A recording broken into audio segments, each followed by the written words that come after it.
Hello, so welcome to this brief overview of the practices in part 2 of my book, Yoga and Somatics for Immune and Respiratory Health. And these are some of my favorite practices personally: undulating and twisting, really kind of moving out from the center in these ways that follow our very primal patterns and loosening up space around the organs, the diaphragm, and really practices to feel quite playful, curious, free within as well. So within these, we're tuning into the autonomic nervous system via the breath. Some of these practices we can do synchronize with the breath, and particularly here we explore spine undulations as well as twisting, so that we might move into these practices that help us get a sense, a feel for our breath, the tones of the breath, that mindfulness of breathing that recognizes the inhalation is more active, the exhalation is more soothing, releasing, but also really moving into where we might sequester our tendencies to hold stress in our bodies, in our tissues, our fascia, that might interrupt our lymphatic movement, and that free form of fluids, and easing, letting our stresses, traumas move through the body as they might, particularly as we're meeting our unconscious stuff from down in the belly, which we really move from the belly in these types of practices.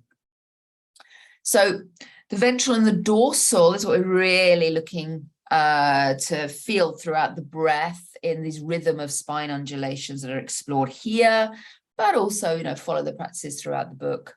So inhaling here, we expand the front of the spine, chest, ribs, lungs, and belly to follow that more energizing, opening tone of the nervous system. When we exhale, we close around, we come into more protective fetal position and open the back body. So we're also opening the back of the lungs, diaphragm, back into the sacrum here, all the parts that we occupy with the breath. Then we have much more easy oxygenation and much more likelihood of actually allowing ourselves to go into full sympathetic, particularly as our, we have more parasympathetic fibers into the lower back of the lungs there. And we're also bringing twisting here to occupy through the spiral lines. They're often referred to as the diagonal lines through the torso, which are really key into our most primal movement, functional movements. As we walk, we move through these lines.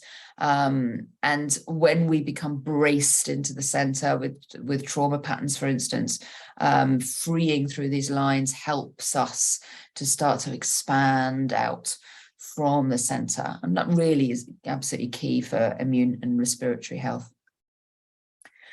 So one of my favorite practices here, which combines the two, is this lymphatic pump spinal undulation with twist. And it pumps, particularly in the lymphatics, through the celiac plexus, which is the more kind of anatomical term for the solar plexus, just below the breastbone at the diaphragm, and supports then lymphatic drainage at the collarbones, and also really helps to open the front body in this way that it lets us open into the heart space, but then has that coming back in, that nurture with the exhale that we always know is going to come after.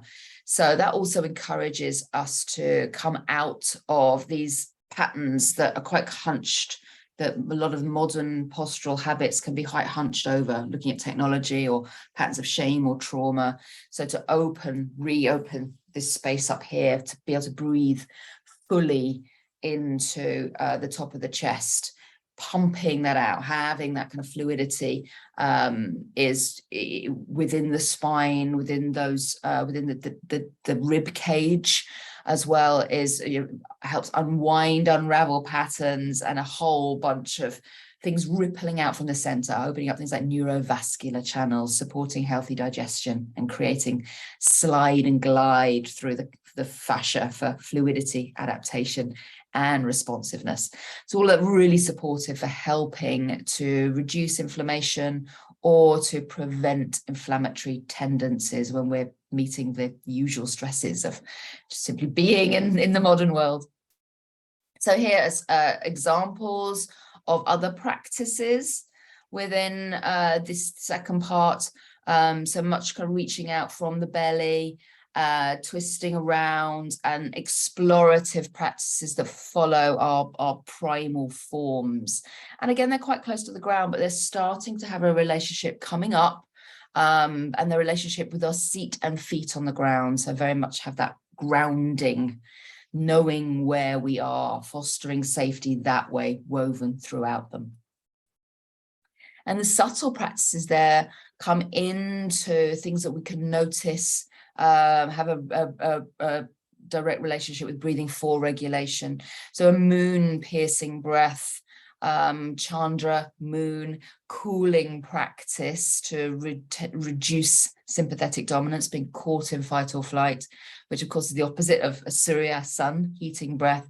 So that accesses the moon side, left side through Ida Nadi there, and inhales through the left, exhales through the right.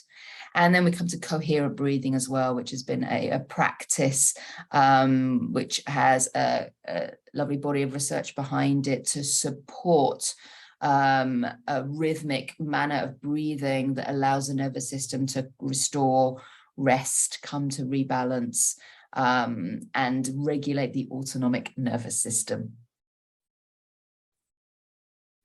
So thank you. We'll come to part 3 in the next video.